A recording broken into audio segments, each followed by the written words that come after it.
berbicara tentang wabah ya, atau ya, penyakit virus corona dan yang semisalnya ya, terkadang datang sebagai hukuman, terkadang sebagai rahmat. Nanti akan kita sebutkan. Tidak semua wabah menimpa kemudian berarti hukuman. Terkadang rahmat bagi orang yang beriman, menghapuskan dosa-dosanya, mengangkat derajatnya. Tapi kalau menimpa orang-orang pelaku maksiat atau orang-orang kafir, hukuman dari Allah Subhanahu wa taala. Dan kita melihat sebab-sebab munculnya penyakit tersebut ada jelas ya. Bagaimana keangkuhan dan kesombongan sebagian mereka. Bisa jadi karena kesombongan yang luar biasa inilah Allah menegur mereka. Bisa jadi. Dan sudah banyak kisah-kisah terdahulu bagaimana Allah menimpakan musibah bahkan azab kepada orang-orang di puncak kesombongan mereka. Lihatlah bagaimana misalnya kaum 'Ad tatkala di puncak-puncak kesombongan, ya, man asyaddu minna quwwah, siapa yang lebih kuat daripada kami? Kata Allah, awalam yarau anna Allah alladhi khalaqahum huwa asyaddu minhum quwwah. Tidakkah mereka lihat Allah yang ciptakan mereka lebih kuat daripada mereka? Akhirnya Allah kirim angin untuk membinasakan tubuh mereka yang begitu kuat, besar, hanya dikasih angin, dikasih udara, kemudian mereka pun binasa dengan udara tersebut. Ya, demikian juga misalnya Raja Namrud di puncak-puncak kesombongannya, maka Allah kirimkan apa? Nyamuk atau lalat masuk di hidungnya, kemudian membuat dia pun tewas gara-gara binatang kecil tersebut. Lihatlah Fir'aun, tatkala di puncak-puncak kesombongan, menganggap remeh Bani Israel, inna haula'i la syirzimatun qalilun, sungguhnya mereka Bani Israel yang golongan kecil, kita akan habisi mereka. Di puncak-puncak kesombongannya kemudian Allah membinasakannya. Lihatlah nanti di kemudian hari akan datang suatu kaum namanya Ya'juj dan Ma'juj yang super sombong sampai mereka membinasakan seluruh penghuni bumi, bahkan mereka menyangka telah membinasakan penghuni langit. Kata mereka, qaharna ahlal ardi wa alauna ahlas sama.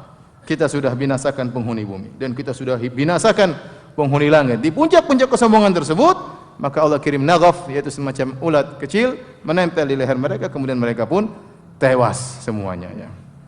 Oleh karenanya di antara hal yang paling dibenci oleh Allah Subhanahu wa taala keangkuhan dan kesombongan. Belum lagi kalau didukung dengan kezaliman, kesombongan, keangkuhan ya. Menzalimi kaum muslimin, ingin mengambil daerah wilayah kaum muslimin dan yang lainnya. Bisa jadi itu sebab kenapa Allah Subhanahu wa taala kirimkan wabah kepada mereka. Kita berusaha mengkaitkan ya. Kita bilang bisa jadi, kita tidak memastikan, tapi bisa jadi dan itulah yang tampak. Kata para ulama, di antara Ibnu Qayyim rahimahullah taala, di antara hikmah dari timbulnya wabah ya, atau wabak kalau bahasa Arab, atau penderitaan dan yang lainnya, agar mereka sadar. Mereka sadar. Kata Allah Subhanahu wa taala, "Wa laqad arsalna ila umamin min qablika fa akhadnahum bil ba'sa'i wad dharra'i la'allahum yatadarra'un."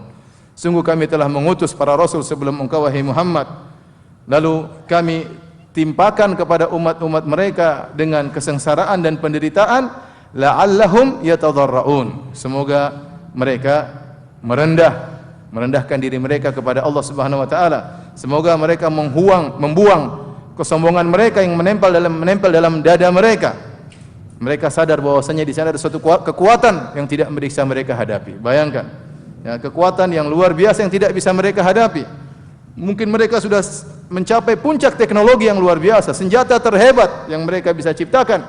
Tetapi kemudian tatkala Allah beri virus yang tidak kelihatan, tidak tahu sedang di mana virus tersebut, menyebar dengan begitu mudah ya. Maka agar manusia sadar bahwasanya di balik kekuatan yang kita lihat ini ada kekuatan yang hebat yang dimiliki oleh Maha Kuat, Al-Qawi, dia adalah Allah Subhanahu wa taala. Hadirin dan hadirat yang mati oleh Subhanahu wa taala ya.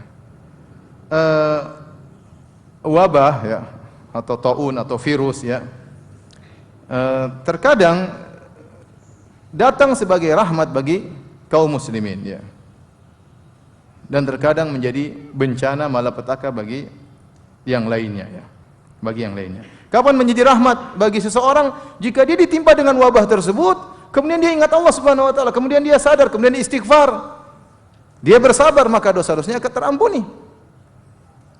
Tapi kalau dia ditimpa musibah tersebut ternyata dia tidak ingat kepada Tuhan, ya, dia lupa dengan Allah Subhanahu wa taala, maka itulah hukuman bahkan azab, kebinasaan baginya. Enggak usah jauh-jauh, kita kemarin waktu terjadi banjir, ya hukuman ringan, tidak seberat kaum-kaum yang lain, ya. Tapi kita lihat bagaimana di media sosial orang-orang berteriak Allahu Akbar, Astaghfirullah. Kenapa? Karena yang ditimpa kaum muslimin. Yang ditimpa apa? Kaum muslimin. Mereka kembali kepada Allah Subhanahu wa taala. Waktu saya ke Lombok juga, subhanallah, di reruntuhan-reruntuhan mereka bikin musholla dari terpal-terpal, mereka salat, subhanallah, mereka kembali kepada Allah Subhanahu wa taala. Kalau begitu mengangkat derajat. Kalau musibah menimpa kaum muslimin kemudian mereka kembali kepada Allah, berarti ini rahmat bagi mereka. Mengangkat derajat mereka, mengurangi dosa-dosa mereka. Tapi coba lihat tatkala menimpa orang kafir, ya. Sudah banyak klip virus corona saya lihat menimpa orang kafir, tidak ada yang bilang Tuhan. Tidak ada yang bilang Tuhan, tidak ada tanda-tanda mereka angkat tangan ke atas atau tidak ada. Bagaimana kita lihat seorang ditimpa dengan penderitaan dan tidak ada tempat dia bergantung, tidak ada tempat dia kembali, ya. Maka waliyadzubillah, ya, jangan sampai kita seperti itu, ya. Bagaimana cara kita, ya, menghadapi atau kita bisa selamat daripada penyakit corona ini kalaupun sampai masuk Indonesia, semoga tidak masuk Indonesia, ya. Yang pertama, hadirin hadirat Allah Subhanahu wa taala, kita harus yakin penuh dengan keyakinan bahwasanya semuanya dengan izin Allah Subhanahu wa taala. Kalaupun menimpa kita, maka itu dengan takdir Allah Subhanahu wa taala. Kalaupun menimpa kita, maka kita hadapi dengan apa? Dengan sabar. Dengan sabar, ya. Maka kalau kita bersabar, tatkala terkena penyakit apapun, mau corona atau sekarang sedang ditimpa kanker atau penyakit-penyakit yang lainnya, ya, kita katakan kematian tetap datang kepada kita. Ta'addadatil asbabu wal mautu wahid. Sebab-sebab kematian banyak, kematian satu, ya. Ada yang meninggal karena kena corona, ada yang meninggal, ya, kena kanker, ada yang meninggal ketabrak mobil, ada yang meninggal kena penyakit lain, ya. Tetapi bagaimana sikap kita tatkala terkena musibah? Kita sabar, kita meyakini, ya, kun lan yusibana illa ma katabahu Allahu lana, ya. Katakanlah bahwasanya tidak ada yang menimpa kita kecuali apa yang telah Allah takdirkan kepada kita. Ya. Meskipun kita sudah berusaha menghindar, kalau memang Allah takdirkan kena, akan kena.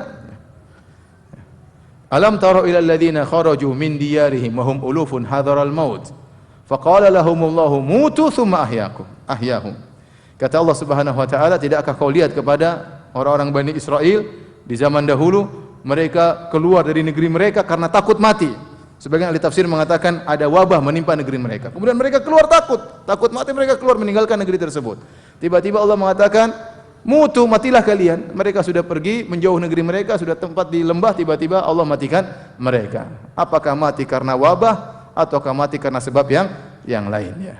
Yang jelas kita semua akan meninggal dunia. Kalaupun terkena musibah tersebut, maka kita bersabar. Kemudian yang kedua, perbanyak berdoa kepada Allah Subhanahu wa taala.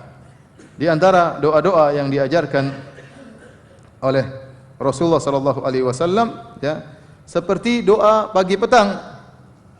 Bismillahilladzi la yadhurru ma'asmihi syai'un fil ardi wala fis sama' wa huwas samiul alim. 3 kali kita baca, pagi dan petang. Dengan nama Allah, ya, yang suatu pun tidak bisa memberi kemudaratan, suatu di langit maupun di bumi. Kalau kita sebut nama Allah tersebut, wa huwas samiul alim, dan dia Maha mendengar lagi Maha mengetahui. Kita ucapkan dengan penuh keyakinan. Kalau biasanya kita hanya baca lalu begitu saja tanpa kita hayati, maka hendaknya tatkala kita sudah terdengar virus tersebut tersebar, maka kita lebih konsentrasi membaca doa ini. Bismillahilladzi la yadhurru ma'asmihi syai'un fil ardi wala fis sama' wa huwas samiul alim. Insyaallah barang siapa mengucapkannya dengan penuh keyakinan 3 kali di pagi hari, 3 kali di petang hari, maka insyaallah dia tidak akan terkena penyakit virus corona, ya. Saya baca 2 ayat terakhir dari surat Al-Baqarah, ya. Amanar Rasul dan seterusnya. Man qara'a bil ayataini min akhir suratil Baqarah fi lailatin kafatahu. Barang siapa yang baca 2 ayat terakhir dari surat Al-Baqarah di malam hari, maka kedua ayat tersebut akan mencukupkan dia. Itu akan menjaga dia, ya. Ya. Dengan sebab dua ayat tersebut Allah akan menjaganya, mencukupkan dia dari ya hal-hal yang tidak yang buruk ya. Kemudian juga membaca Qul huwallahu ahad dan Qul a'udzu birabbil falaq dan Qul a'udzu birabbin nas setiap pagi dan setiap sore 3 kali. Ini juga di antara zikir pagi petang. Seorang sahabat berkata, "Kharajna fi lailatin matiratin wa dhulmatin syadidatin." Kami keluar bersama Nabi SAW dalam suatu malam yang hujan deras, di dalam kegelapan yang sangat gelap. Natlubu Rasulullah sallallahu alaihi wasallam yusalli lana. Kami keluar, kami mencari Nabi sallallahu alaihi wasallam agar Rasulullah sallallahu alaihi wasallam mengimami kami. Fa adraktuhu faqala, maka aku pun menemui Nabi dan Nabi berkata, "Qul," katakanlah. Falam aqul syai'an, aku tidak mengucapkan apa-apa. Tsumma qala, Nabi berkata lagi, "Qul," ucapkanlah. Falam aqul syai'an, aku tidak mengucapkan apa-apa. Qala qul, ketiga kali kata Nabi, ucapkanlah. Qultu ma aqul, apa yang aku ucapkan? Kata Nabi sallallahu alaihi wasallam, "Qul huwallahu ahad wal muawwidzatain," yaitu qul a'udzu birabbil falaq, qul a'udzu birabbin nas, hina tumsi wa tusbihu 3 marrat, pagi 3 kali, petang 3 kali, takfika min kulli syai', maka akan mencukupkan engkau dari segala sesuatu, yaitu akan menjagamu.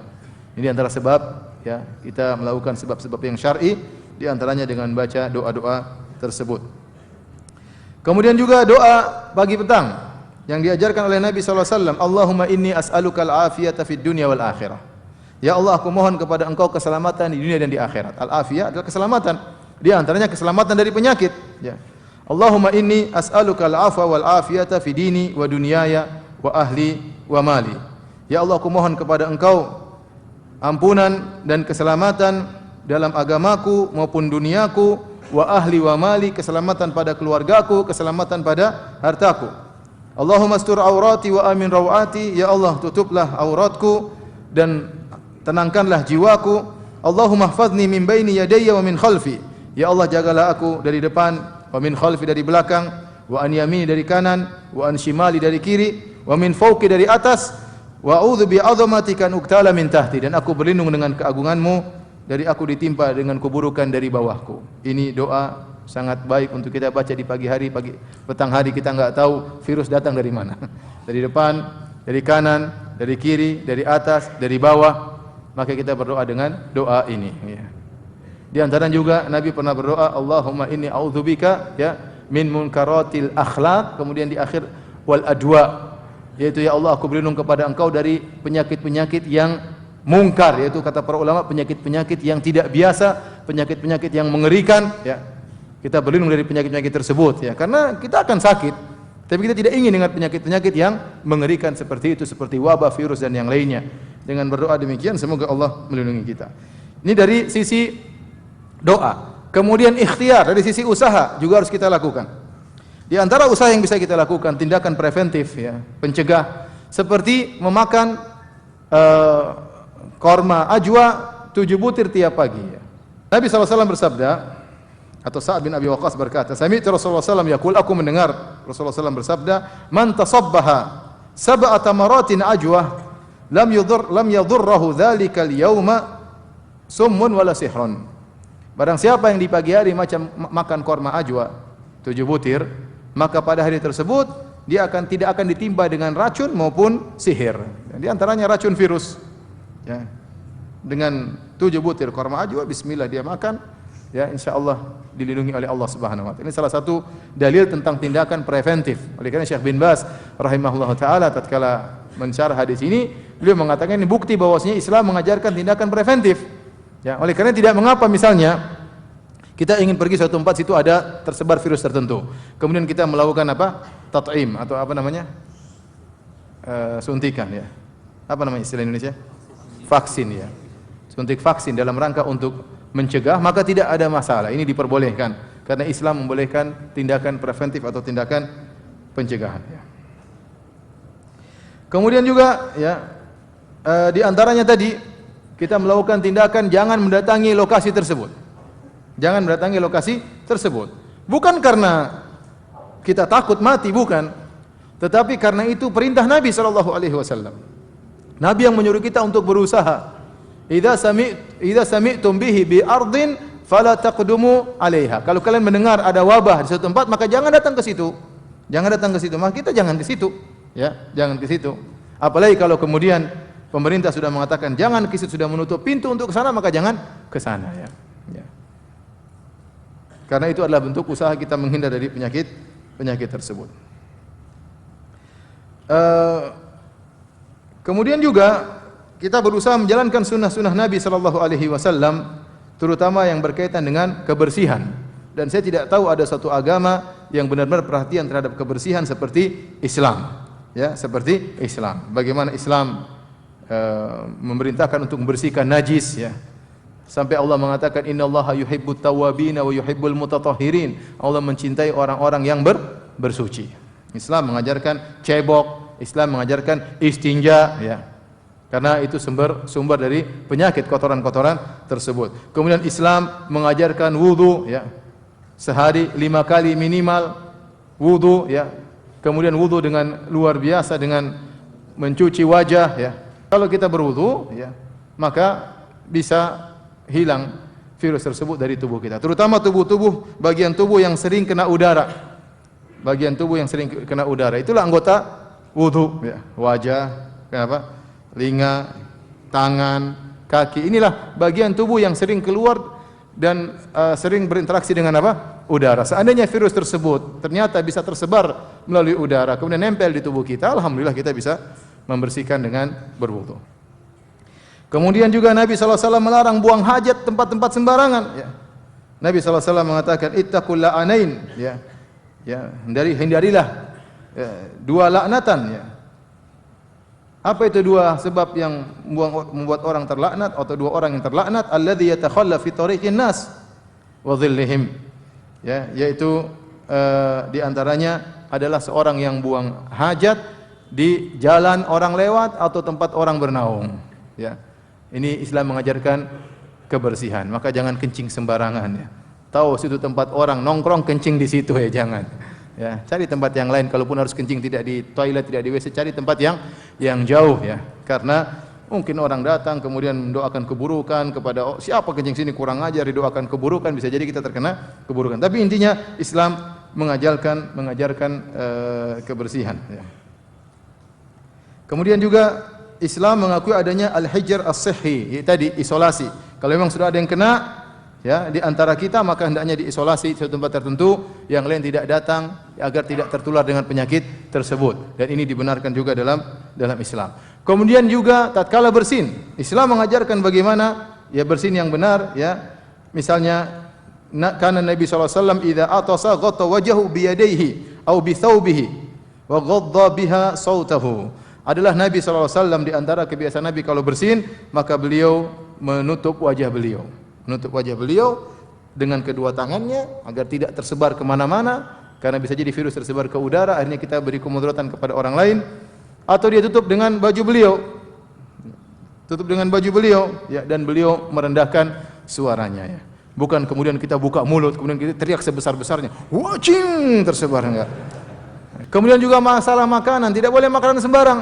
Islam melarang kita untuk makan maitah, bangkai, ya. Atau makan misalnya hewan yang tidak disembelih. Darah itu sumber penyakit, terkadang banyak penyakit di darah. Akhirnya kita goreng, kemudian kita rebus, kemudian kita makan darah tersebut. Dilarang dalam apa? Islam. Contoh juga Islam mengharamkan untuk makan jallalah. Jallalah itu adalah hewan yang makan kotoran. Makan kotoran. Kalaupun dia sudah makan kotoran, harus dipuasakan dulu. Dikasih makan yang lain sampai kemudian sudah bersih tubuhnya baru boleh disembelih. Adapun kalau dia hobi makan kotoran kemudian kita ambil, kita sembelih, maka tidak boleh. Islam melarang. Subhanallah, Islam melarang hal tersebut. Ini sumber apa? Sumber penyakit. Apalagi kita makan hewan-hewan yang kotor, ya. Makan tikus kemudian disumpit gini. Tikusnya tolong. Dicampur dengan cuka kemudian Masya Allah. A'udzubillah. Ya mungkin mereka merasakan kelezatan, tapi ya enggak benar, ya. Makan tikus saya lihat sendiri, Masya Allah. Makan kelelawar lagi, ya Allah. Kelelawarnya masih nongkrong, giginya belum dicabut. Kita lihat aja ngeri. Makan, nggak tahu dia makan apa, hinggap di mana, kemudian kotornya kayak apa. Islam tidak mengajarkan demikian, ya. Mungkin ada kelezatan mereka rasakan, mungkin. Tetapi Islam mengajarkan apa? Kebersihan, ya. Ya, hewan-hewan suka di kotoran misalnya, babi dan yang lain, Islam melarang. Ya. Kan babi terkadang menimbulkan penyakit macam-macam. Intinya Islam melarang hal tersebut dan itu tidak antum dapatkan ya dalam agama-agama yang lain. Oleh karena Islam mengajarkan bagaimana aturan agar seorang bisa bersih dan terhindar dari berbagai macam penyakit, yang ini semua kejadian membuat kita semakin beriman kepada Allah Subhanahu wa taala. Di antara hikmahnya kejadian ini membuat kita semakin beriman dengan sunnah-sunnah Rasulullah sallallahu alaihi wasallam. Demikian saja, semoga Allah Subhanahu wa taala menjaga kaum muslimin, menjaga negeri kita dari wabah ya, dari virus ya. Semoga saudara-saudara kita yang terkena penyakit bisa segera disembuhkan oleh Allah Subhanahu wa taala, dan semoga mereka orang-orang non muslim, orang kafir terkena virus tersebut bisa sadar dan beriman kembali kepada Tuhan Rabbul Alamin. Wallahu taala alam bisawab. Demikian saja. Assalamualaikum warahmatullahi wabarakatuh.